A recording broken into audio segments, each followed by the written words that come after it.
as I said, we'll demonstrate with some example applications. First, the first few examples will just demonstrate the sort of the breadth of theories considered in the paper. So first we could consider a theory about a field here from some manifold into the reals, and the manifold here could be diffeomorphic to R squared. For the kinematically possible models, I take a sort of kinematically possible, dynamically possible view of the models. The kinematically possible models here are smooth in some coordinate system t and x. Right? And the dynamically possible models are those which satisfy this equation here. It's a nonlinear version of the Klein-Gordon equation. So we can handle nonlinear theories here. This theory has space-time kinematic compatibility. A later example will show what that is. So therefore we can prove the topological regularity fact of it, and therefore we can support a dynamics first view of its spacetime manifolds. So the fact that we have all three yeses here is not a coincidence. These are actually all logically equivalent, and we will always have yeses or nos to all three questions together. Okay. So that's a nonlinear theory that we might consider. Another theory we might consider is the Schrödinger equation on a sphere. So here's a complex valued field on a manifold which is three-dimensional. It's got one dimension of time, essentially, and the spatial dimensions are a sphere. The KPMs here, when they're written in coordinates t, x, y, z, with x squared and y squared and z squared on the unit sphere, the field must be second differentiable. So I don't need to assume smoothness. I'm not doing anything with the algebra of smooth functions on the space. I don't need anything like that. So here we have the KPMs. They're sort of a vector space with all of the second differentiable functions you could define on the spacetime. The DPMs obey the dynamics, of course, and this is the Schrödinger equation on the sphere. So here Lx, Ly, and Lz are generators of rotations in the x, y, and z directions. So that's just the Schrödinger equation. This theory has spacetime kinematic compatibility. We can prove the topological regularity fact of it, and we can support a dynamics first view of the spacetime manifold. So here's another view. And so this one's on a curved spacetime. Now let's see what I'm calling a non-homogeneous example. So consider a theory about a field here. It's a real valued field. All of the fields I'm considering here are scalar fields, but I don't think that's a necessary part of the view. I've only worked with scalar fields so far, but I think I could do fiber bundle stuff as well. Anyway, so the manifold here is a disjoint union of two planes. So we have two separate planes here. That's the spacetime setting we're on. So on one of the planes, but not on the other one, the fields are periodic in some coordinates t and x, right? So we have a periodicity in space with some distance L in some coordinate system on one of the planes, but not on the other. And the dynamics of this theory actually are unimportant. Just the kinematics will already rule it out. So what I'm saying is this theory lacks space-time kinematic compatibility. We don't have this, and therefore we can't prove the topological regularity fact of it, and therefore we can't have a dynamics first view of the space-time manifold. So this is not a view we can apply to every theory. You have to satisfy some criteria for this view to be acceptable. Why have we got no's here? This theory, it turns out, is not kinematically homogeneous, and this is a part of being having space-time kinematic compatibility. Roughly the issue here is that there are two types of space-time points. One, there are those on one of the planes supporting periodic matter, and two, on the other plane supporting non-periodic matter. Right? So if you ignore what the kinematics are, this space is actually homogeneous. All of the space-time points are sort of interchangeable. They're all identical. But when you include the kinematics of the theory, suddenly you can distinguish between space-time points because some of them are treated in one way and others are treated in a different way. So this is what kinematically homogeneous means. So this is not kinematically homogeneous. So let's fix that by getting rid of one of the planes. So we had these two planes and they were different and it was causing some problems for us. See the paper for why that causes problems. But let's throw away the non-periodic plane and just focus on the periodic plane. So let's consider another real valued theory on just one plane now. The KPMs here are second differentiable and periodic in some coordinate t and x, right? Here we have, they satisfy the heat equation. just for example. This theory also doesn't have space-time kinematic compatibility. We can't prove the topological regularity fact of it, and we can't support a dynamics first view of its space-time. Okay, so we still have a problem. Why is that? This theory is not kinematically reduced. That's another term which is defined in the paper, but roughly what it means is that there are here distinct but kinematically identical space-time points. Right? So the space-time point Tx and Tx plus L, those are identical. They take the same field value in every kinematic possibility. They're distinct space-time points, but they are kinematically identical. And that causes problems for the view, right? And I talk about why in the paper. But those two things are all that goes into space-time kinematic compatibility. Kinematic homogeneity and kinematic reduction, right? Those two things, if you have both of those, then that's space-time kinematic compatibility. And for every such theory, I have proved the topological regularity fact. There's a couple other preliminary assumptions about vector spaces and things, but for basically every view that has those two properties, for every theory that has those two properties, and again they're defined in the paper, you can have a dynamics, you can prove the topological regularity fact of it, and therefore you can have a dynamics first view of its spacetime. So it's really quite a wide range of theories which I can consider here.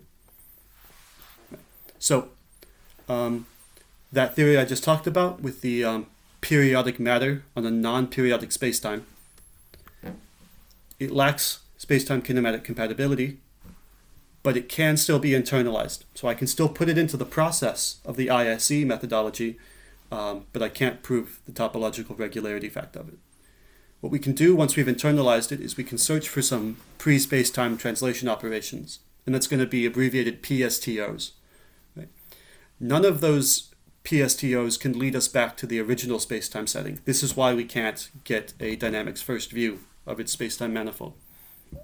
One set of pre-spacetime translation operations, however, leads us to the following theory, right? So we can't go back the way we came, but we can actually go to a new spacetime setting for this theory by the internalized search externalized. So we can search around and find a different way out.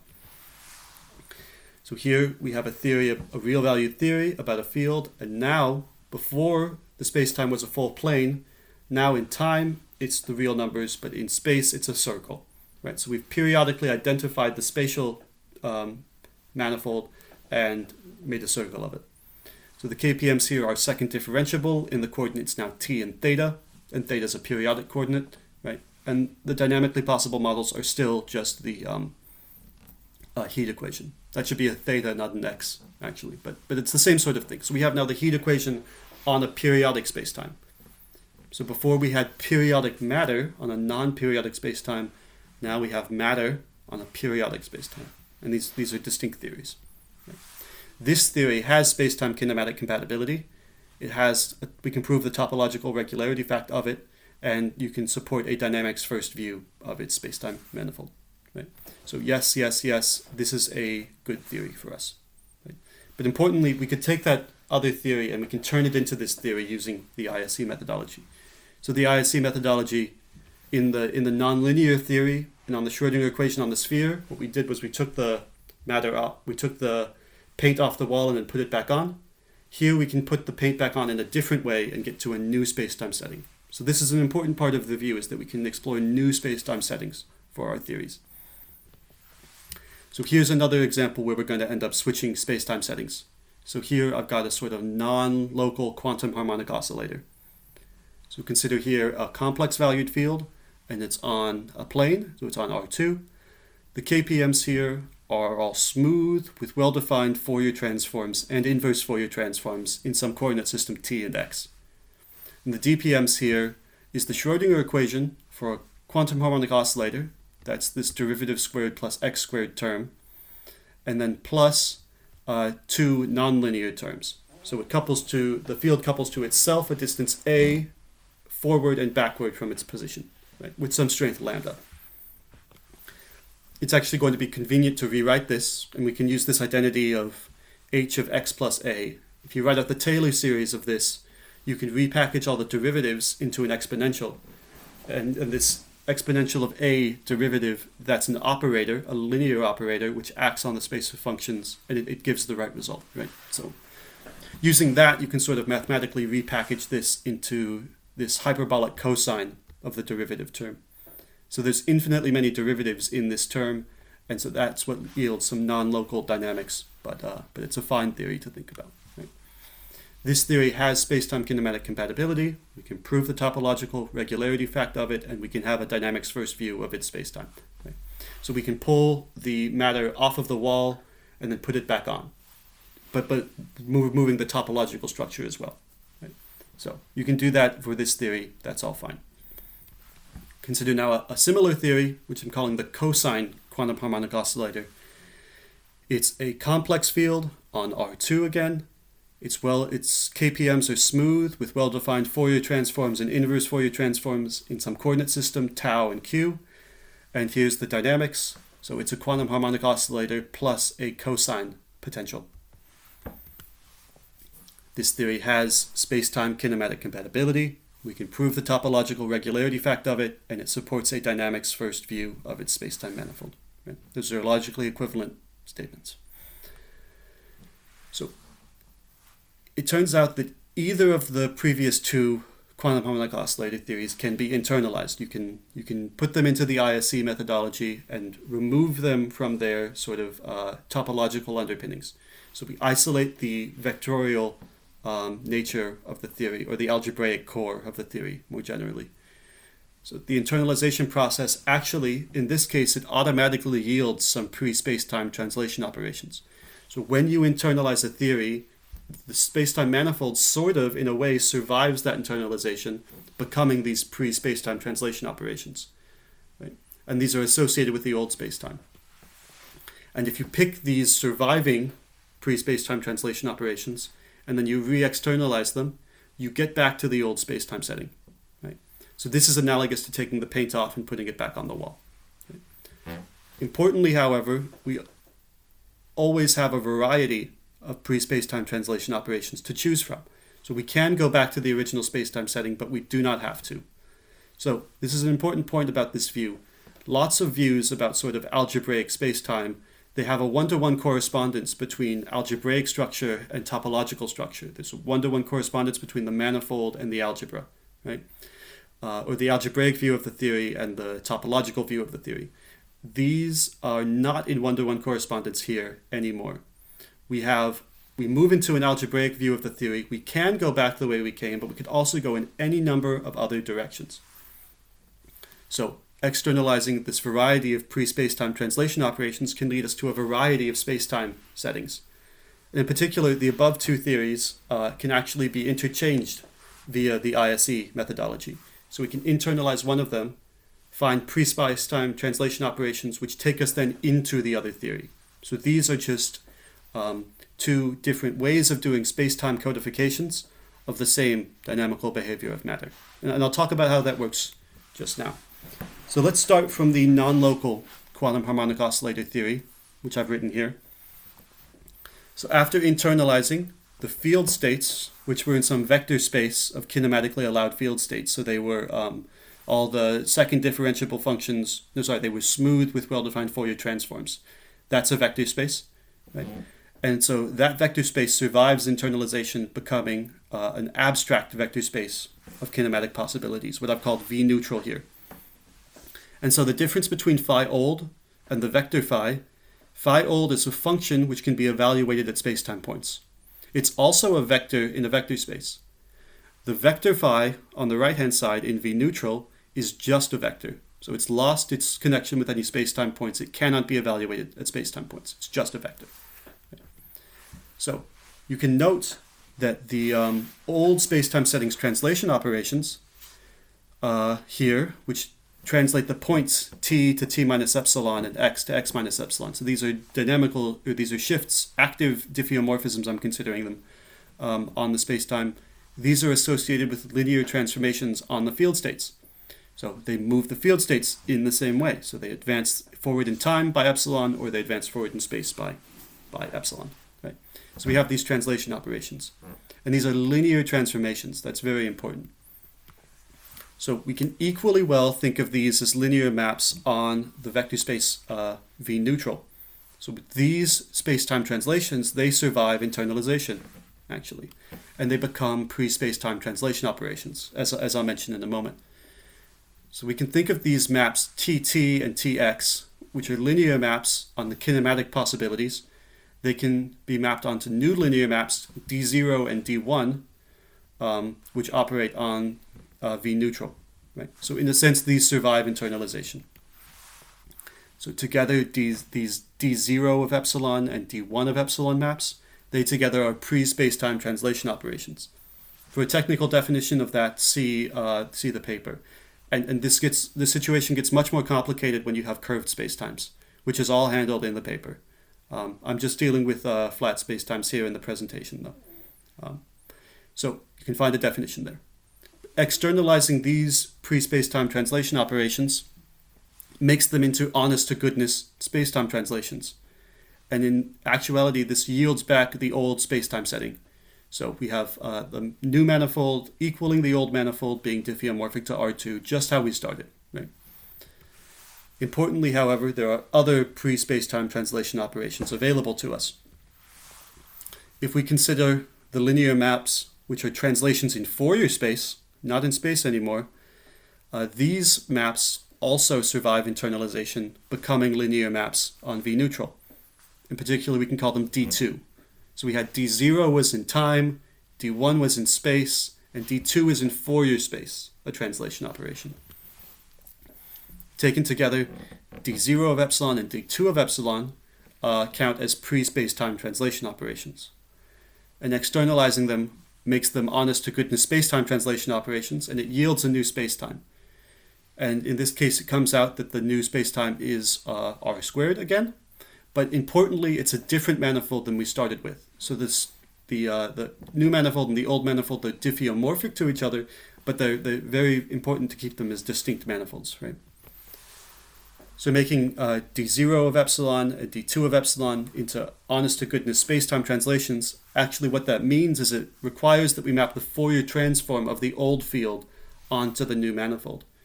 So externalization, it does two things. It uses these pre-spacetime translation operations to build a new spacetime manifold, and it does that by taking the quotient of Lie groups. If you check the paper, it's quite an interesting process. But so it builds a new spacetime manifold, and then after this, it has to say, I've got these vectors though that represent kinematic possibilities. These have to end up as fields on the new spacetime somehow. How can we do this? There's some consistency conditions which say how the building of the new spacetime has to be consistent with the mapping of the states onto the new spacetime. And that enforces here that we can't just put even though the new spacetime is diffeomorphic to the old one, we can't just put the states back on as they were on the old one. We have to put the Fourier transform on. That falls right out of the mathematics. But this is the only possible way to put the fields onto the new spacetime. So after you fill in a bunch of details, the two quantum harmonic oscillator theories are interchangeable via the ISE methodology. So here we had the non-local quantum harmonic oscillator, and we had the cosine quantum harmonic oscillator. These two theories seem very distinct, but actually they're just different ways of codifying into a spacetime setting the dynamical behavior of matter that they have in common. So how should we interpret this situation? These inequivalent spacetime settings have been achieved by externalizing different pre-spacetime translation operations. Right? And we can see these theories as just different spacetime codifications of the same dynamical behavior of matter. What we have is a competition between spacetime settings. This competition between these spacetime codifications here is analogous to the competition between different law-like codifications in Lewis's best systems analysis. So there, the rough criteria was achieving the best balance of simplicity and strength. And here, the rough criteria are achieving the spacetime setting which best fits with the theory's dynamics and kinematics. And we can debate about what exactly that means. But in this case, I think it's fairly clear that the cosine quantum harmonic oscillator wins the competition because its dynamics are local, right? And of course, this is a very small toy theory, and we want to know how to measure this theory and how it interacts with other theories and measurement devices and all sorts of things. But just viewed as sort of a complete, inextendable theory, the one with the local dynamics seems to be the favored one. Right? Okay. As a final example, I'd just like to quickly go through this this heat equation on a discrete spacetime, because this is another example where we can switch between different spacetime settings. So in these two papers I've put up on arXiv, and they're going to be published soon, I apply the ISE methodology to discrete heat equations, and actually also to discrete Klein-Gordon equations. So in those ones we have a Lorentzian symmetry, and both space and time are discrete. But let's focus on the heat equation case for now. So consider a theory about a field, a real valued field, on a space-time which has R being time and Z being space. So a discrete space-time theory. The KPMs here say that in some coordinate system, tau and n, at each time, the vector of field values here has to have a finite L2 norm. So they're just normalized in some way. And the dynamically possible models here are this sort of discrete version of the heat equation. So this is the nearest neighbor approximation to the second derivative. And that's what would appear in the heat equation. So we've just put the nearest discrete counterpart to that in here for the DPMs. This theory has space-time kinematic compatibility. It has topological regularity fact, and we can support a dynamics first view of its space-time manifold. So there's no problem producing discrete spacetimes for this theory, for the methodology, I mean. Right. So you can notice here that the old settings space-time translation operations here, which shift us in time and in space, shift the manifold points. You can also think of those as linear transformations on the field states, on the kinematically allowed field states. Right? But you can also equally well think of those as transformations on the abstract vectors, which have no attachment to spacetime. Right? And so we can think of these linear maps on the kinematically possible space as linear maps on the neutral space here. And you can do that in just this way. And so the difference here is now that the translation in space is discrete, and the other one is in time. Right? So it takes a discrete parameter. This m here is an integer, whereas this epsilon is a real number. So d0 and d1 in this case are, well, they're pre-spacetime translation operations. And if we externalize them, we make them into honest-to-goodness spacetime translations, and it yields back the old spacetime setting with m new equal to m old equal to r cross z. Importantly, however, there are other pre-spacetime translation operations available to us. As I discuss in the first arXiv paper, this discrete spacetime theory actually has a hidden continuous translation symmetry. Right? So we have this discrete translation symmetry, but there's actually also a hidden continuous translation symmetry. You can take the discrete translations, so d1 of m, and you can generalize them into continuous translations. So this matches when epsilon's an integer, it returns the old discrete shifts, but it interpolates between them in a way which actually preserves the dynamics. It's quite interesting. I won't go into the details of all of that now, but if you take together this continuous translation in time and a continuous translation in space, they together are pre-spacetime translation operations. You can externalize them to make them honest-to-goodness spacetime translations.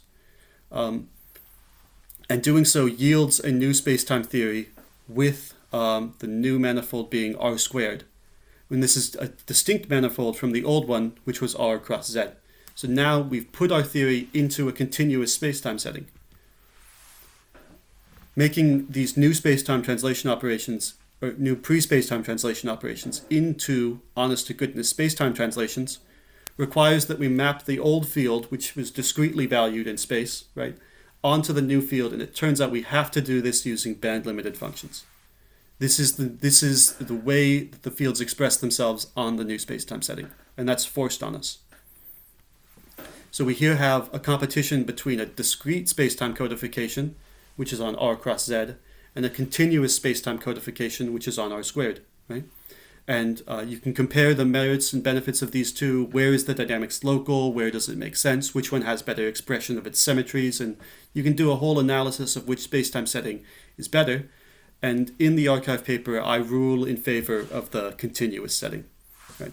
And there's a whole project there related to generalizing, taking general covariance and making an analogy for it in discrete cases. So how do we think about general covariance in discrete spacetimes?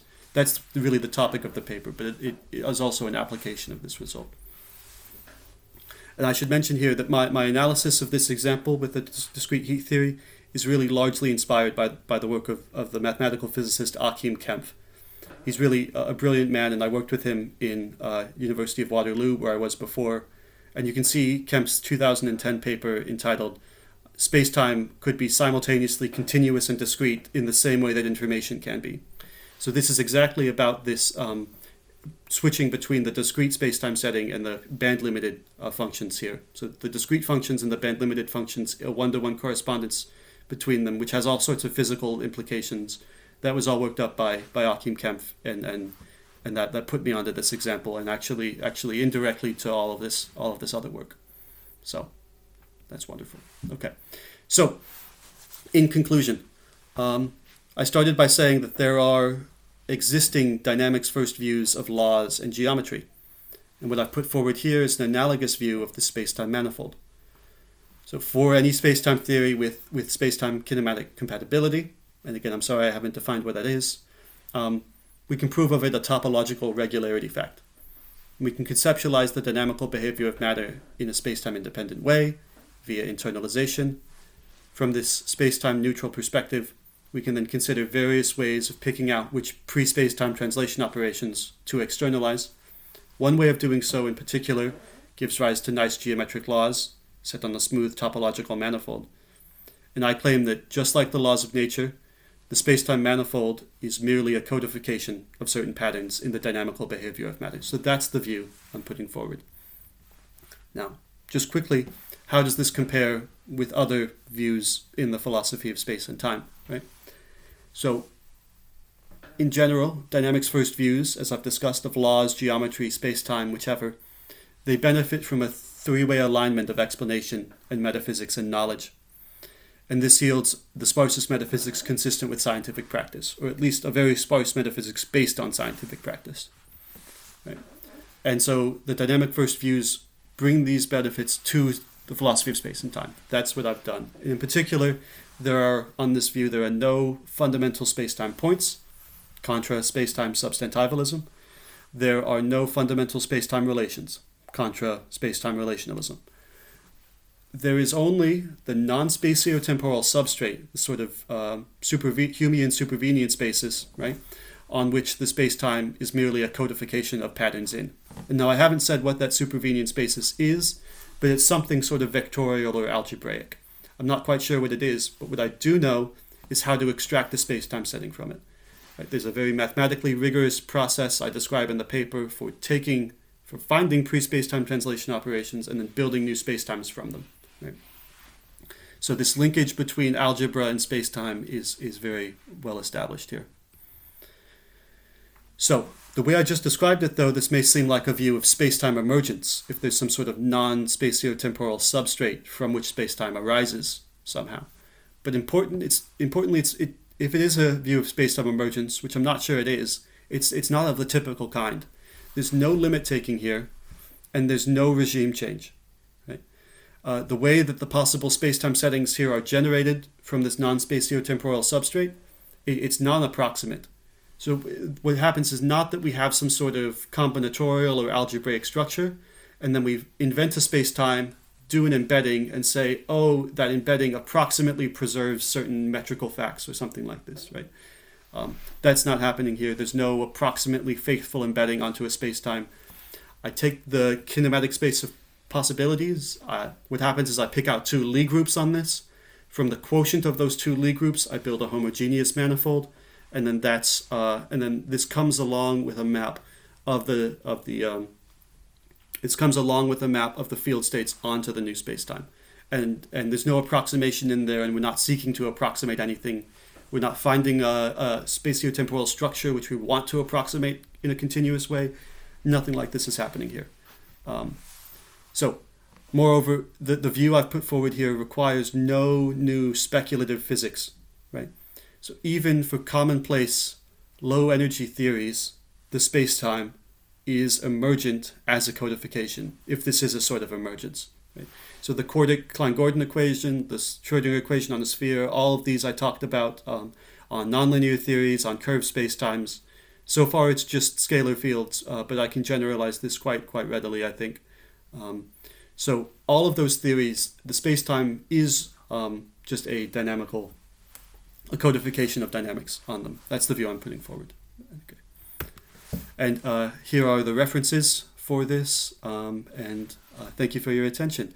If you would leave comments or email me, there's lots of ways to get in touch with me, but I'd be happy to hear any questions about this. Okay, thank you for your time.